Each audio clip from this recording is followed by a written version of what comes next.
আমাদের জীবনটা শান্তিপূর্ণ হোক, আমাদের মাইন্ডে এবং আমাদের হার্টে পিস থাকুক, রব প্রদত্ত শান্তি থাকুক, আমরা সুস্থ থাকি, একটা হেলদি লাইফ লিড করি।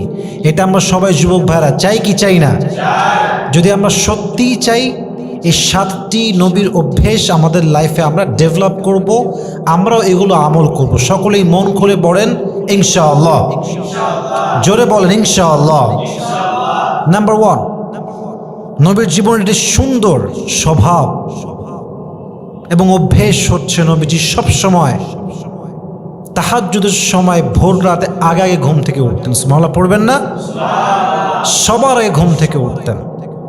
ঘুম থেকে উঠে তিনি তাহাজ্জুদ পড়তেন, তারপরে তিনি ফজরের নামাজটা জামাতের সঙ্গে পড়তেন, সকাল সকাল উঠতেন।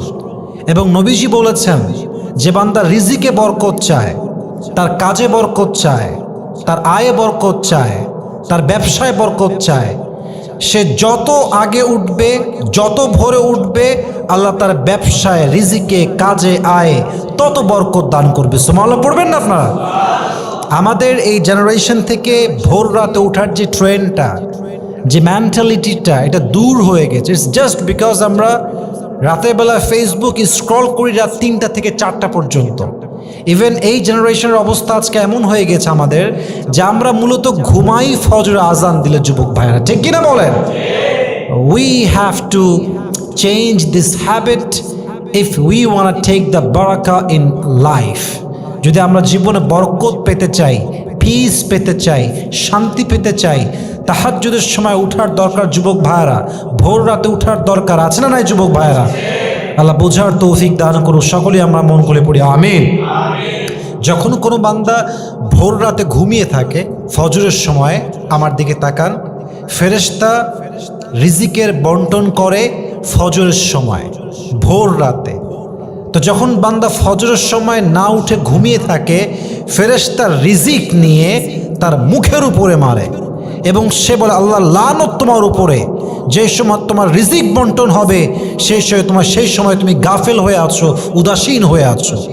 এজন্য রিজিকে বরকত চাইলে ভোর রাতে আমরা সকলেই আগে উঠবো। সকলে আমরা বলি ইনশাআল্লাহ। আল্লাহ তৌফিক দান করুক। আমরা সকলেই মন করে পড়ি আমিন। 2 নাম্বার, নবীজির স্বভাব ছিল, নবীজি অলওয়েজ স্বল্প আহার গ্রহণ করতেন।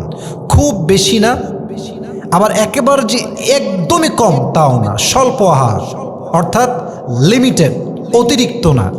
সায়েন্স এখন বলছে, যদি কোনো মানুষ স্বল্প আহার গ্রহণ করে, তার দেহে রোগ প্রতিরোধের শক্তি আরও বেশি বেড়ে যাবে। সুবহানাল্লাহ পড়বেন না আপনারা?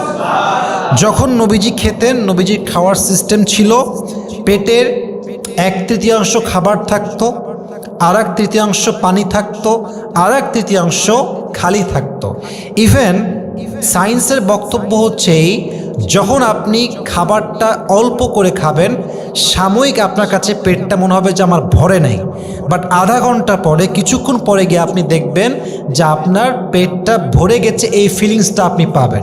কিন্তু আপনি যদি অতিরিক্ত খাবার খান, এতে আপনার রোগ প্রতিরোধের যে শক্তি দেহে আছে এটা কমে যাবে, পাশাপাশি আপনার রোগ বাড়ার আশঙ্কা যুবক ভাইরা দেহে আছে না নাই? যে যত বেশি খায় সে তত বেশি বাথরুমে যায়, আর যে যত বেশি খায় তার পেটে তত বেশি সমস্যা হয় যুবক ভাইরা ঠিক কিনা বলেন? স্বল্প আহার গ্রহণ করবেন, খুব বেশি খাবেন না। 1/3 খাবার খাবেন, আর 1/3 পানি থাকবে, আর 1/3 ফাঁকা থাকবে। তাহলে আপনার দেহের সমস্ত রোগ প্রতিরোধ করার শক্তি বাড়ায় দিবে একজন, তিনি কে?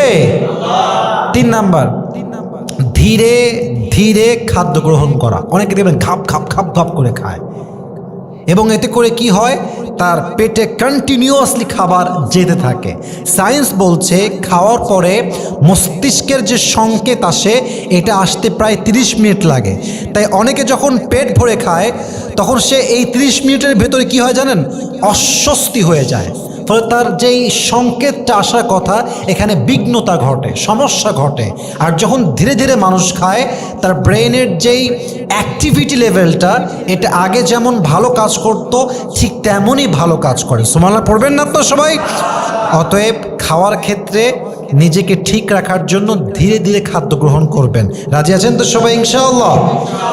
4 নাম্বার, নবীজির একটি সুন্দর স্বভাব হচ্ছে নবীজি সবসময় পরিবারের সঙ্গে খাবার খেতেন, পরিবার নিয়ে খেতেন। হাদিসে আসছে পরিবার নিয়ে যদি কোনো বান্দা খাবার খায়, মায়ের সঙ্গে, বাবার সঙ্গে, বউয়ের সঙ্গে, সন্তানের সঙ্গে, তার মানসিক চাপটা কমে যায়। সুবহানাল্লাহ পড়বেন না আপনারা সবাই?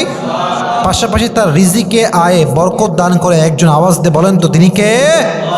অতএব একা একা না খেয়ে বাসায় আব্বু আম্মু থাকলে আমরা আব্বু আম্মুর সঙ্গে খাবো, ওয়াইফের সঙ্গে খাবো, আমরা বাবা মায়ের সঙ্গে খাবো, বাচ্চার সঙ্গে খাবো। রাজি আছেন তো ইনশাআল্লাহ? 5 নাম্বার, নবীজির সুন্দর স্বভাব ছিল, নবীজি অলওয়েজ 3 ঢোকে পানি খেতেন। যুবক ভাইরা বলেন সবাই, কয় ঢোকে খেতেন সবাই? যুবক ভাইরা বলেন 3 ঢোকে। আমরা অনেকে 1 ঢোকে পুরো বোতল খেয়ে ফেলি। মাঝে মাঝে আমরা ভুল করি, এর মাঝে আমিও আছি। আবেগ কাজ করে, বিবেক কাজ করে না। সায়েন্স বলছে যখন কোনো মানুষ 1 ঢোকে পানি পান করে তখন আমাদের ব্রেনের যে ইলেকট্রোলাইট আছে এটা বেড়ে যায়, এবং এই ইলেকট্রোলাইট বাড়ার জন্য মাথা ব্যথা বাড়ে, মস্তিষ্কে চাপ পড়ে, মানসিক চাপে আমরা ভুগি। কিন্তু যখন কোনো মানুষ 3 ঢোকে পানি খায় তার ব্রেনের ইলেকট্রোলাইট যে সিস্টেমটা আছে এটা কন্ট্রোলে থাকে, ফলে তার মাথা ব্যথা, মস্তিষ্কের চাপ, তার ব্রেইনের চাপ, মানসিক চাপ সব কিছু স্থির থাকে, স্টেবল থাকে। পড়ুন সুবহানাল্লাহ। নবীজির প্রত্যেকটা কথা is scientifically proven and is scientific and it is scientifically based. প্রত্যেকটা কথা নবীজির বিজ্ঞানসম্মত প্রমাণিত। সুবহানাল্লাহ পড়বেন না আপনারা? অতএব পানি যখন খাবেন 1 ঢোকে খাবেন না 3 ঢোকে খাবেন। রিল্যাক্স, স্থির হয়ে বসে 3 ঢোকে পানি খান। আপনার সমস্ত চাপ, ব্রেইনের মাথা ব্যথা কমাই দিবে। একজন আওয়াজ দিয়ে বলেন তো তিনি কে? বরং মাঝে মাঝে 1 ঢোকে পানি খেলে সায়েন্স বলছে, ডাক্তাররা বলছে আপনার পাকস্থলীও অনেক সময় ক্ষতিগ্রস্ত হয়ে যায়। আল্লাহ আমাদের সবাইকে বোঝার তৌফিক দান করুক। আমরা সকলেই মন খুলে পড়ছি আমিন।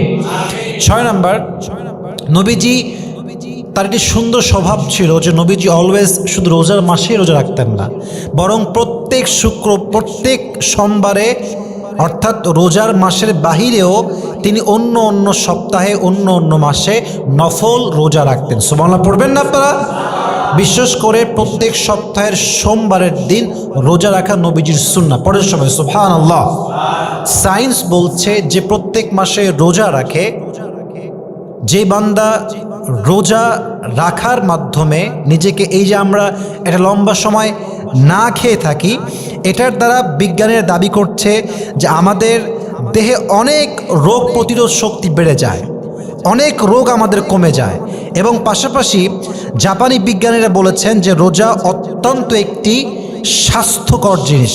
রোজা রাখার ফলে দেহের যে কোষগুলো আছে সারাদিন খাদ্য পানীয় না পেয়ে আমাদের দেহের মধ্যে থাকে, দেহের এই মৃত কোষগুলোকে সবল কোষ খেয়ে ফেলে। এতে করে কি হয়, একজন মানুষের দেহের যে রক্ত চলাচল আছে, ব্লাড সার্কুলেশন আছে, দেহের যে ফিজিক্যাল কন্ডিশন আছে, এটা ডে বাই ডে ডেভেলপ করে। দেহের সমস্ত রোগ বালাই মুসিবত আস্তে আস্তে দূরীভূত হয়ে যায়। সুবহানাল্লাহ পড়বেন না আপনারা? রোজাটা রাখলে শারীরিক লাভ হয়। এই জন্য নবীজি শুধু রোজার মাসে রোজা রাখতেন না, বরং অন্য অন্য মাসেও নফল রোজা রাখতেন। আমরা সকলেই চেষ্টা করবো তো ইনশাআল্লাহ। এটা করলে কি হয়, রোজা রাখলে কি হয়, আপনার এই যে দেহের যে রোগগুলো আছে, কোষের যে সমস্যাগুলো আছে, এটা দূর হয়ে যায়। আল্লাহ আমাদের সবাইকে বোঝার তৌফিক দান করুক। সকলে আমরা মন খুলে পড়ি আমিন। আসুন আমরা শেষ অভ্যেসটা জেনে নেই। নবীজির সর্বশেষ একটি সুন্দর স্বভাব ছিল, নবীজি অলওয়েজ স্মাইল করতেন, অলওয়েজ মুচকি হাসি।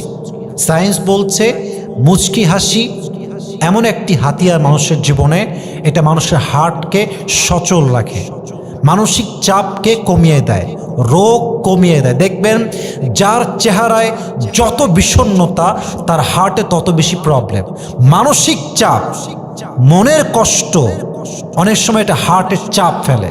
দেখবেন অনেক মানুষ কষ্টেই হার্ট অ্যাটাক করে মারা যায়। যুবক ভাইরা ঠিক কিনা বলেন? অলওয়েজ হাসি খুশি থাকবেন, স্মাইল দিবেন অ্যান্ড জাস্ট মুভ অন, আগায় যাবেন সামনের দিকে। আপনার স্মাইল আপনার হাসি খুশি চেহারা আপনার হার্টকে সুন্দর রাখবে, এবং আপনার হার্ট সুন্দর থাকলে আপনার জীবনটাও সুন্দর থাকবে। সুবহানাল্লাহ পড়বেন না আপনারা সবাই? আল্লাহ আমাদের সবাইকে এই সমস্ত আমলগুলো, এই সমস্ত অভ্যেসগুলো, স্বভাবগুলো আমাদের মাঝে ডেভেলপ করার তৌফিক দান করুক। আমরা সকলে পড়ছি আমিন।